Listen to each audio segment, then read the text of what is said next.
CEO Ronald from Create the Difference. I want to talk to you about the difference between a compound and a ball polish. Right now I've got this Storm Step 2 finishing compound. This is actually the finishing compound that they use actually in the factory for all their bowling balls that they say are 1500 grit polish. This is actually a compound. They also make a Step 3, but we're going to focus on Step 2 because that's the most popular one that they have. I actually, first off, I like this polish, by the way. It's a really good polish. Polishing compound, I should say. Not polish, it's polishing compound. So what I'm going to do is I'm going to show you what a polishing compound does on a portion of the bowling ball. And then what I'm going to do is I'm going to grab the TruCut hand-applied polish powered by Turtle Wax. And this is purely a polish. And I'm going to show you on the other side of the bowling ball what it does to the bowling ball. So let's go ahead and get started with that. So we're going to start with the Step 2 first. I've got a pad here. I'm going to fold this pad in half so that we don't use all of it because we're only going to need part of it. We're only doing part of the bowling ball. Try to put an equitable amount here. You can see how much I put on there on the pad. And what I'm going to do is I'm just going to rub it into the bowling ball. Now you can see already and hear that there's some grit particles in this bowling ball, okay? And the grit particles are really meant to degrade from an 800 to a 1500, or my bad, from a 320 to a 1500. And it's meant to degrade and it's meant to get smaller and smaller, and that's how it's supposed to help polish the bowling ball up. And we're just going to focus on one area. Obviously, if you were doing this, you'd be doing the whole bowling ball. But we're just going to focus on one area for this video so you can kind of see what actually happens with the bowling ball.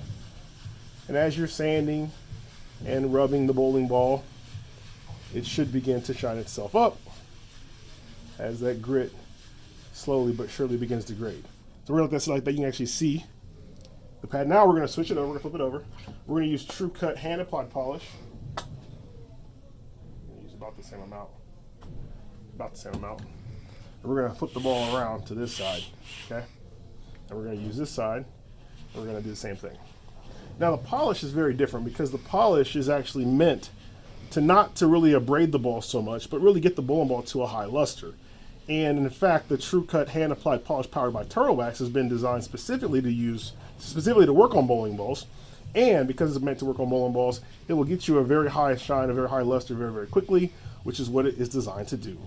You can automatically see there's a big, big difference here between the two sides, as the TruCut side is polishing the ball quickly and efficiently, and the other side is, it's still a little wet.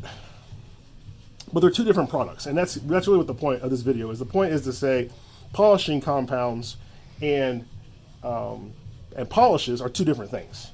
And this is a ball polish. It's meant to be used by hand. It's meant to be used to get the bowling ball to a shiny state very quickly. And you can kind of see here that we've done just that. You can see the pad here, and then you look at the ball. So now what I'm going to do is I'm actually going to wipe it off real quick. We'll wipe off all the excess. And you can just kind of, we'll do a spray here. We'll use purple stuff. Just a little spray. We'll wipe off this side first. So you can see that. Okay, you can see how shiny that is. Obviously, there's a fair amount of shine. You can see the reflection of the light. Okay. Now we'll go back onto this side, right? This is where the compound is.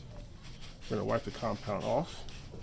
And you're going to see there's some shine, but the reflection isn't nearly as good as it is on the other side. So there, hold it right there, hold the camera right there. Now we'll flip it around, and you can see, I forget the stuff off of it.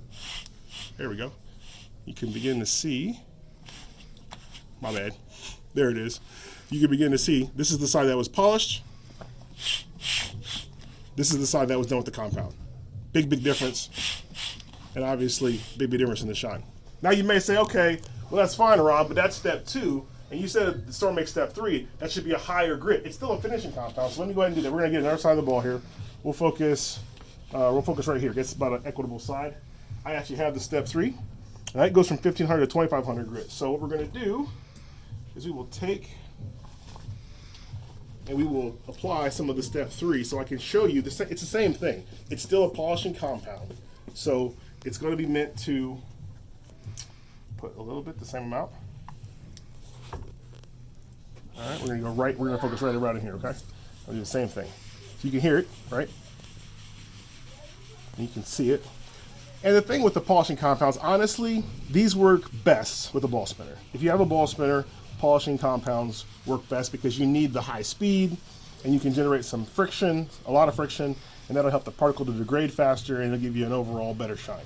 So that is one of the I would say, benefits, honestly, of the compound. That's why we still use the Storm Step 2 in the Pro Shop, because Step 2 is great at removing some of the underlying surface marks in the bowling ball. But if you're bowling a league or bowling a tournament, you really can't break out a bottle of Step 2 and use it, because it's not meant really to be used in that manner. It doesn't give you the best impact that way. So here, we've been rubbing on this for quite a bit now. We'll stop. We'll go ahead and we will put this back around. We will spray a little bit of purple stuff on it. You can see too, it doesn't really dry very well. It's just not made for this application, which is fine. Like I said, we love, especially the Step 2 in the shop. We use Step 2 in the shop. So now we'll wipe it off. And you can kind of see there, it didn't really give you a whole lot of shine. It just didn't do that. And you can see, obviously, back to the side that we did with the TruCut, it definitely is way more shiny than this side. But you know what? I'm going to prove that point out one more time. So this is what we're going to do. Check this out. So we're going to go and take the Step 3, and we're going to go into the back, and we're going to polish the ball the one side with the Step 3. So you can see, because I don't want to leave it in a bad light, because it's not a bad product. It's actually a really good product. So let's go on the back. Let's go ahead and go on the back. And I want to go ahead and polish this ball on the ball spinner, because that's really what these products are made for. They're made to be used on the ball spinner. All right, so we'll stay in the same spot. We'll stay in the same area. Hopefully you can see that. So we'll put just a little bit more of the Step 3. We'll put it on the ball this time.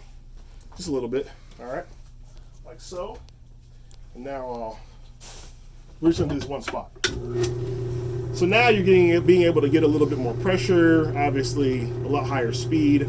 It's gonna help to really get the polish to do really what it's designed to do. And you'll be able to see here pretty quickly that the ball will look a lot shinier. All right, so there's that. You can even see some of the grit has been transferred, and some of the slurry has been transferred to the actual pads. So, all right, so now we'll take this around and we'll take a look at it. Just wipe this off. There you go. Let's take it back out there. Take it back out there. You can see it's definitely going to be shinier than it was before.